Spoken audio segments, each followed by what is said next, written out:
Yeah.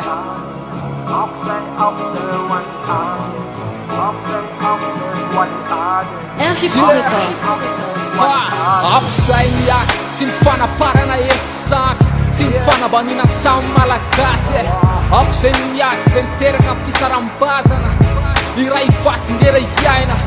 malagasy raitsika iray tanjazana AOK'izay miaky zay nampifanjafy sy nampifamaly aleo fongorana ny olana zay niterakady zay nafona fihavanana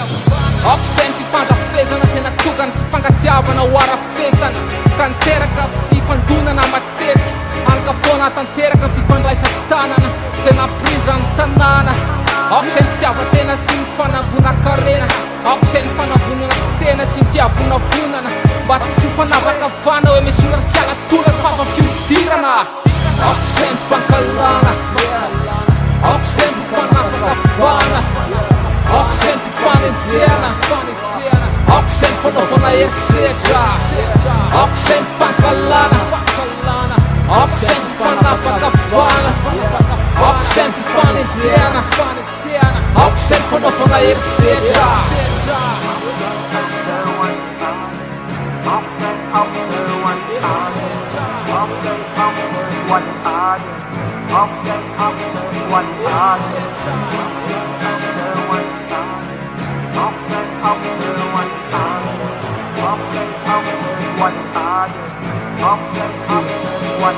AOK'izay ny fitetana hoe zanakatety ngara zanakatepatelo seho anefatefy ka nambony tena anambany hafa miseho mitetaka nefa samy molo faty ody fofo ny vola ingetaratasy ary fanany maolona AOK'izay ny heriseta sy ny famolena fahoriana ho an'ny hafa AOK'izay ny fangalana kery ny kilapela-tanany hafa sy ny fanaovana tsinitsinina zoma olona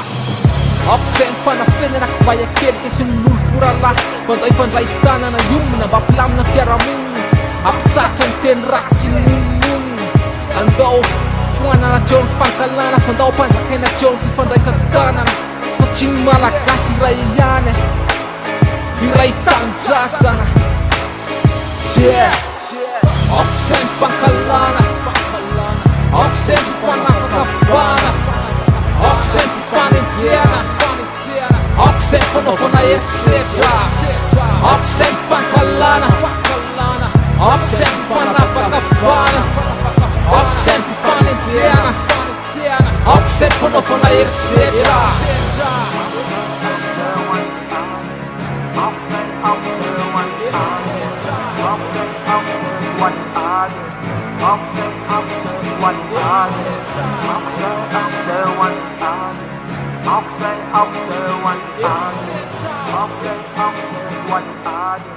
AOK'izay